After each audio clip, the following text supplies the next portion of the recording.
Congress JDS ನಡುವೆ township ಜಟಾಪಟಿ ಯೋಜನೆ ಕೈಬಿಡೋ ಅಂತೆ ನಾಳೆಯೇ ನಡೆಯೋದಿದೆ ಪಾದಯಾತ್ರೆ.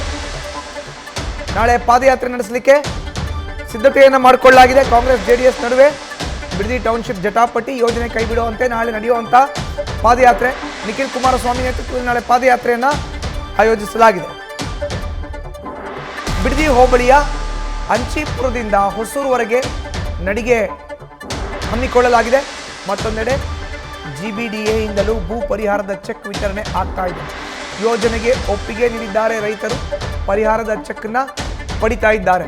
ಭೂಮಿ ಬೆಲೆಯ ಜೊತೆಗೆ ಹೆಚ್ಚಿಗೆ 5 ಲಕ್ಷ ರೂಪಾಯಿ ಪರಿಹಾರವನ್ನು ನೀಡಲಾಗ್ತಾ ಇದೆ. ಶಾಸಕ HC ಬಾಲಕೃಷ್ಣರಿಂದ ಇಡಿಗಂಟು 5 ಲಕ್ಷ ರೂಪಾಯಿ ಪರಿಹಾರ ಸಾಂಕೇತಿಕವಾಗಿ ಪರಿಹಾರ ವಿತರಿಸಣೆ ಮಾಡಲಾಗ್ತಾ ಇದೆ.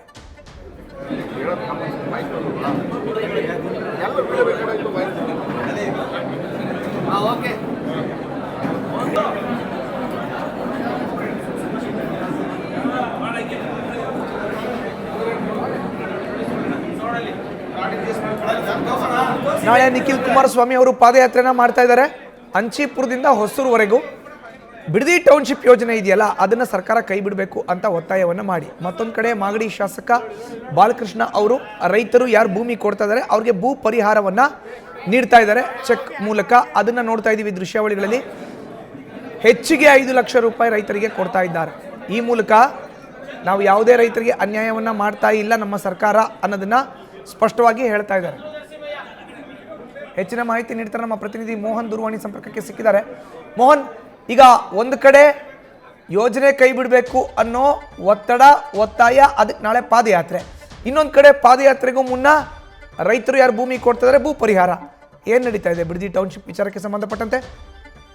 ಖಂಡಿತ ಮಧುಸೂದನ್, ಬಿಡದಿ ಟೌನ್ಶಿಪ್ ಜಟಾಪಟಿ ಸಾಕಷ್ಟು ತಾರಕಕ್ಕೆ ದಿನೇ ದಿನೇ ಏರ್ತಾ ಇರ್ತಕ್ಕಂಥದ್ದು. ಒಂದ್ ಕಡೆ JDS ಹಾಗೆ ಬಿಜೆಪಿ ಒಂದು ಈ ಟೌನ್ಶಿಪ್ ಅನ್ನ ವಿರೋಧಿಸಿ ಪ್ರತಿಭಟನೆಗಳನ್ನ ಮಾಡ್ಲಿಕ್ಕೆ ಮುಂದಾದ್ರೆ, ಮತ್ತೊಂದ್ ಕಡೆ ಕಾಂಗ್ರೆಸ್ ಆ ಭೂ ಪರಿಹಾರವನ್ನ ನೀಡ್ಲಿಕ್ಕೂ ಕೂಡ ಮುಂದಾಗಿರ್ತಕ್ಕಂಥದ್ದು. ಈಗ ನಾಳೆಯಿಂದ ಏನು JDS ನ ಯುವ ಘಟಕದ ರಾಜ್ಯಾಧ್ಯಕ್ಷರಾದಂತಹ ನಿಖಿಲ್ ಕುಮಾರಸ್ವಾಮಿ ಅವರು 11 ಕಿಲೋಮೀಟರ್ ಪಾದಯಾತ್ರೆಯನ್ನ ಅಂದ್ರೆ ಅಂಚಿಪುರದಿಂದ ಹೊಸೂರಿನವರೆಗೆ ಮೊದಲ ಹಂತದ ಒಂದು ಪಾದಯಾತ್ರೆ ಮಾಡ್ಲಿಕ್ಕೂ ಎಲ್ಲಾ ರೀತಿಯ ಸಿದ್ಧತೆಗಳನ್ನ ಮಾಡ್ಕೊಂಡಿದ್ರು.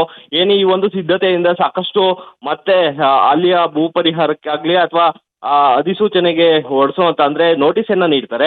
ಆ ಒಂದು ನೋಟಿಸ್ ಅನ್ನ ಪಡೆಯೋದಿಲ್ಲ ರೈತರು ಅನ್ನೋ ಒಂದು ಕಾರಣಕ್ಕಾಗ್ಲಿ ಈಗಾಗಲೇ ಕಾಂಗ್ರೆಸ್ ಕೂಡ ಒಂದು ಪ್ಲಾನ್ ಅನ್ನ ಮಾಡಿ ಮೊದಲೇ ಭೂ ಪರಿಹಾರವನ್ನ ನೀಡಲಿಕ್ಕೆ ಕೂಡ ಮುಂದಾಗಿರ್ತಕ್ಕಂಥದ್ದು. ಹೀಗಾಗಿ ನಿನ್ನೆ ಅಷ್ಟೇ ಒಂದು ಭೂ ಪರಿಹಾರವನ್ನ 5 ಜನರಿಗೆ ಸಾಂಕೇತಿಕವಾಗಿ ನೀಡಿರ್ತಕ್ಕಂಥದ್ದು. ಅದ್ರ ಜೊತೆಗೆ ಏನು ಇಂದಿನಿಂದ ಆ ಒಂದು ಪ್ರೊಸೆಸಿಂಗ್ ಕೂಡ ಜಾರಿ ಆಗ್ತಾ ಇದೆ.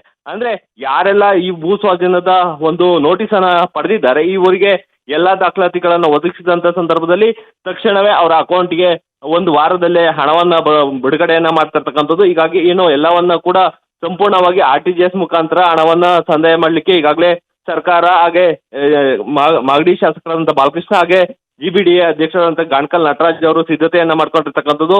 ಯಾಕಂತಂದ್ರೆ ಈ ಒಂದು ಉದ್ದೇಶ ಈಗಾಗಲೇ ಒಂದ್ ಕಡೆ JDS ನಿಂದ ಸಾಕಷ್ಟು ಕಾಂಗ್ರೆಸ್ ಕಡೆಗೆ ಡ್ಯಾಮೇಜ್ ಆಗ್ತಿದೆಯಾ ಅನ್ನೋದು ಕೂಡ ಇಲ್ಲಿ ಕಾರಣ ಆಗ್ತಿರ್ತಕ್ಕಂಥದ್ದು. ಈಗಾಗಲೇ ರೈತರ ಫಲವತ್ತಾದ ಭೂಮಿಯನ್ನ ಕಿತ್ಕೋತಾ ಇದ್ದಾರೆ.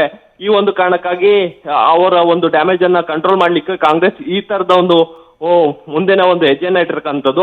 ಅದ್ರ ಜೊತೆಗೆ ಏನು ಭೂ ಪರಿಹಾರ ಏನಿದೆ 2,07,00,000 ಎಕರೆಗೆ ಭೂ ಪರಿಹಾರ ಏನಿದೆ, ಇದರ ಜೊತೆಗೆ ತೆಂಗು ಬೆಳೆಗಾಗಿರ್ಬೋದು, ಮಾವು ಬೆಳೆಗಾಗಿರ್ಬೋದು, ಅಡಿಕೆ ಬೆಳೆಗಾಗಿರ್ಬೋದು ಇದಕ್ಕೆ ಎಕ್ಸ್ಟ್ರಾ ಹಣವನ್ನ ನೀಡ್ತಾ ಇದ್ದಾರೆ.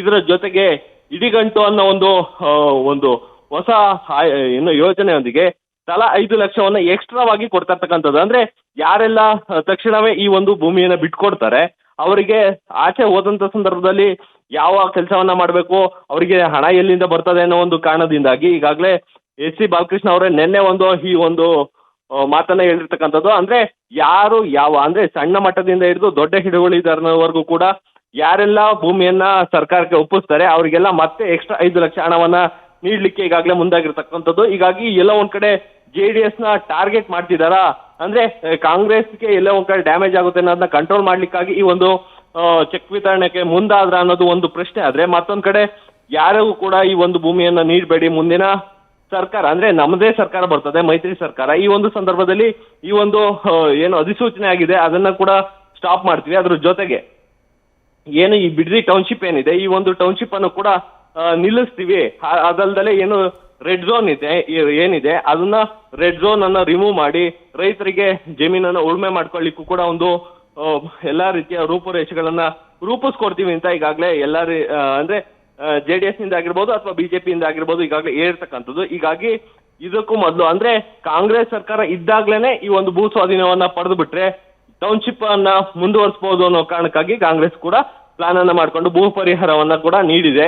ಹೀಗಾಗಿ ಏನೋ ಈಗಾಗಲೇ 3 ಗ್ರಾಮಗಳೇನಿದೆ, ಕೆಂಪೈನಪಾಳ್ಯ ಆಗಿರ್ಬೋದು, ಮಂಡಲಹಳ್ಳಿ ಆಗಿರ್ಬೋದು ಅಥವಾ ವಡೇರಳ್ಳಿ ಆಗಿರ್ಬೋದು, ಇದರಲ್ಲಿ ಈಗಾಗಲೇ ಭೂ ಪರಿಹಾರವನ್ನ ಪಡೆದಿರ್ತಕ್ಕಂಥದ್ದು ಹೆಚ್ಚು ಕಡಿಮೆ 250ಕ್ಕೂ ಹೆಚ್ಚು ಮಂದಿ ಈಗಾಗಲೇ ನೋಟಿಸ್ ಅನ್ನ ಪಡೆದಿದ್ದಾರೆ. ಇವರಿಗೆಲ್ಲರಿಗೂ ಕೂಡ ಇನ್ನು 1 ವಾರದಲ್ಲೇ ಹಣವನ್ನ ಸಂದಾಯ ಮಾಡ್ಲಿಕ್ಕೂ ಕೂಡ ಎಲ್ಲ ರೀತಿಯ ಸಿದ್ಧತೆಗಳನ್ನ ಮಾಡ್ಕೊಂಡಿರ್ತಕ್ಕಂಥದ್ದು. ಮಧುಸೂದನ್, ಧನ್ಯವಾದ ಮೋಹನ್ ನಿಮ್ಮ ಮಾಹಿತಿಗೆ. ನ್ಯೂಸ್ ಫಸ್ಟ್ ನಿರ್ಭೀತಿಯಿಂದ ನಿಮ್ಮ ಪರವಾಗಿ.